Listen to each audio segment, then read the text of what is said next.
ब्रेकनंतर महानिकालाच्या महाकव्हरेजमध्ये आपल्या सगळ्यांचं पुन्हा एकदा स्वागत। नुकत्याच हाती आलेल्या अपडेट्सनुसार उत्तर मध्य मुंबईमध्ये वर्षा गायकवाड या विजयी झालेल्या आहेत। उज्ज्वल निकम हे पराभूत झालेले आहेत। अटीतटीची लढत होती, काटेकी टक्कर होती। अगदी सकाळपासून उज्ज्वल निकम यांनी आपली लीड कायम राखलेली होती, पण अगदी शेवटच्या टप्प्यातल्या मतमोजणीमध्ये वर्षा गायकवाड यांनी बाजी मारलेली आहे आणि त्यांना विजयी घोषित करण्यात आलेले आहे। उत्तर मध्य मुंबईमध्ये वर्षा गायकवाड विजयी झालेल्या आहेत। सध्या जे निकाल हाती आले, जनमताचा जो कौल हाती आलाय, त्या सगळ्या संदर्भात चर्चा करण्यासाठी सध्या माझ्यासोबत काही पॅनलिस्ट आहेत। आपल्याला त्यांच्याकडे जायचंय, पण काही महत्त्वाचे अपडेट्स पुन्हा एकदा हातामध्ये येत आहेत। वर्षा गायकवाड या विजयी झालेल्या आहेत उत्तर मध्य मुंबईमध्ये। मुंबईतल्या एकूण कलांचा जर आपण विचार केला तर महाविकास आघाडीकडे जनमताचा हा कौल, जनमताचं झुकतं माप आपल्याला पाहायला मिळतंय।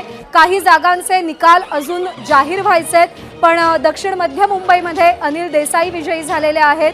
तर उत्तर मुंबईमध्ये जी भाजपची एक सेफ सीट मानली जाते, तिथे पियुष गोयल विजयी झालेले आहेत। एक मोठी अपडेट समोर येते रायगड जिल्ह्यातून। सुनील तटकरे, राष्ट्रवादीचे सुनील तटकरे विजयी झालेले आहेत। अगदी सुरुवातीपासूनच त्यांनी आपली लीड कायम राखलेली होती। सुनील तटकरे विरुद्ध अनंत गीते, शिवसेना उद्धव बाळासाहेब ठाकरे गटाचे, अशी लढत रायगडमध्ये पाहायला मिळत होती, पण सुनील तटकरे यांच्या गळामध्ये विजयाची माळ पडलेली आहे। सुनील तटकरे यांना रायगडमधून विजयी घोषित करण्यात आलेला आहे।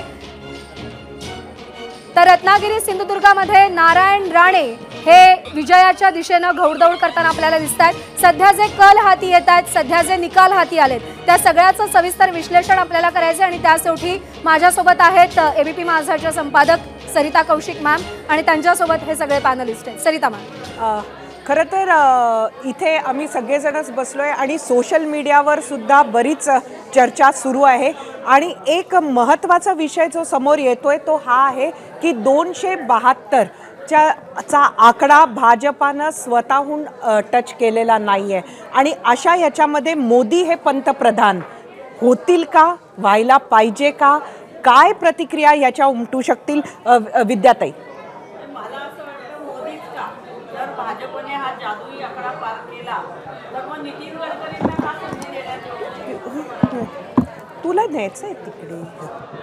नाही, मला असं वाटतं की आपण नेहमीच पुन्हा तिसऱ्यांदा नरेंद्र मोदी असं आपण जे म्हणतोय, त्याच्यापेक्षा यावेळेस मला वाटतं नितीन गडकरी खऱ्या अर्थाने जे भाजप म्हणते विकास विकास विकास, तो विकास जर नितीन गडकरींनी सिंहाचा वाटा असेल त्यांचा, तर मला असं वाटतं भाजप जर सत्तेत येणार असेल तर मग नितीन गडकरींचा विचार केला जावा अशी माझी इच्छा आहे। पण मला असं वाटतं आमचं इंडिया आघाडीचं सरकार येईल अशी अपेक्षा मी या ठिकाणी व्यक्त करते। नक्कीच इंडिया आघाडीचं सरकार येईल अशी त्या अपेक्षा बाळगतात आहेत। खूप चांगला आकडा इंडिया आघाडीनं टच केलेला आहे। मात्र जे आकडे दिसतात आहेत त्यात अगदी सध्या जे इतरमध्ये आहेत ते सुद्धा आले तरी सरकार बनवण्याचा फिगर येत नाही। त्यामुळे मी जयू भटकरांना विचारते की हे कसं साध्य होईल? कसे राजकारणात काही होऊ शकतं, म्हणजे 2019ला आपण पाहिलंय कशा पद्धतीनं या ठिकाणी संघटन झालं आणि प्रत्येक पक्षाची ध्येय धोरणं एक विशिष्ट ठरलेली असतात, पण ज्या पद्धतीनं काँग्रेस, शिवसेना हे सगळं एकत्रीकरण झालं, विचारधारा वेगळी होती। मला असं वाटतं की आताही उद्यापासून ज्या पद्धतीनं NDA आणि इंडिया आघाडीच्या सगळ्या बैठका दिल्लीमध्ये होत आहेत, नितीश कुमारांनी कोणच्याशी बोलणं झालं, शरद पवार साहेब कोणच्याशी बोलले, ह्या सगळ्या घडामोडीत जसं आत्ता जे विद्याताई म्हणाल्या की जसं आपण दैनंदिन जीवनात म्हणतो की व्यक्तीपेक्षा संस्था मोठी असते, तशा व्यक्तीपेक्षा आणि उमेदवारापेक्षा पक्ष मोठा असतो। तर मला असं वाटतं की नितीन गडकरी हे सर्व देशामध्ये, सर्व भाषिकांमध्ये एक आदरार्थी आणि आपुलकीचं व्यक्तिमत्व। नक्की सुरेश भटावरे, मी आपल्याकडे येते। नितीन गडकरींचं नाव हे अशा पद्धतीनं समोर आता आपल्या 2 पॅनलिस्टनी आणलं, खरंच त्याची चर्चा कुठंतरी होईल असं वाटतंय का? असं आहे, नरेंद्र मोदींना जे काही आम्ही पत्रकारांनी दिल्लीत पाहिलंय त्याप्रमाणे ते पूर्वी गुजरातमध्येही मुख्यमंत्री होते, ॲब्सोल्यूट मेजॉरिटी त्यांच्या पक्षाला नसली तर ते स्वतः मुख्यमंत्री किंवा पंतप्रधान होण्याच्या स्पर्धेमध्ये स्वतःला कितपत मानतात याविषयी मला शंका आहे. आणि त्यांच्या पक्षामध्ये असं आहे की नरेंद्र मोदी जेव्हा पंतप्रधान झाले तेव्हा राष्ट्रीय स्वयंसेवक संघानेच त्यांची उमेदवारी पुढे आणली होती. आणि आता अशी परिस्थिती आहे की देशामध्ये भाजपच्या पुढे अनेक प्रश्न आहेत. या निवडणुकीचे अंतिम निकाल येईपर्यंत माझ्या माहितीप्रमाणे आत्ता जे आपण डोळ्यासमोर आकडे दिसत आहेत ते पण बऱ्यापैकी बदललेले असतील. त्यावेळेला भाजपच्या नेतृत्वामध्ये एकूणच त्यांना बदल करायची वेळ येईल. आणि अशा वेळेला फ्रंट रनर फक्त गडकरीच आहेत.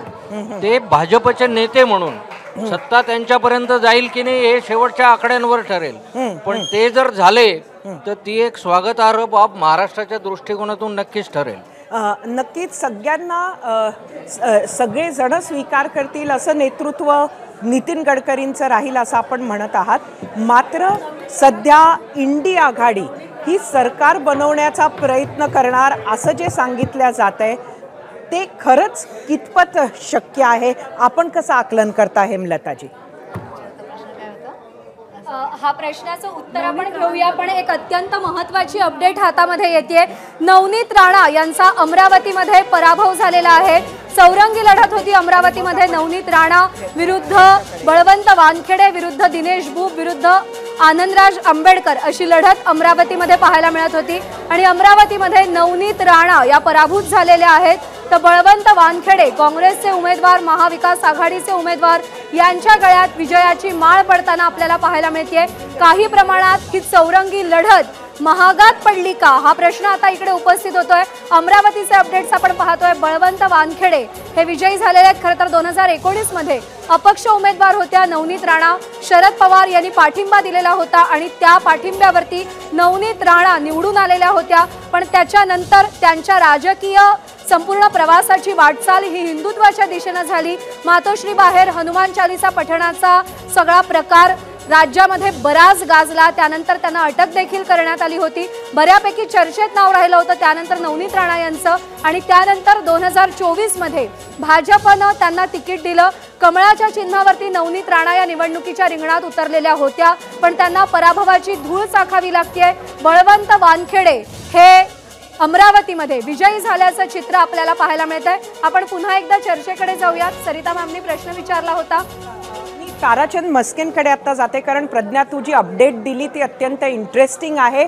आणि ज्या पद्धतीचा दिवसभर अमरावतीचे कल येत होते, कधी नवनीत राणा या पुढे होत्या, कधी वानखेडे हे पुढे होते.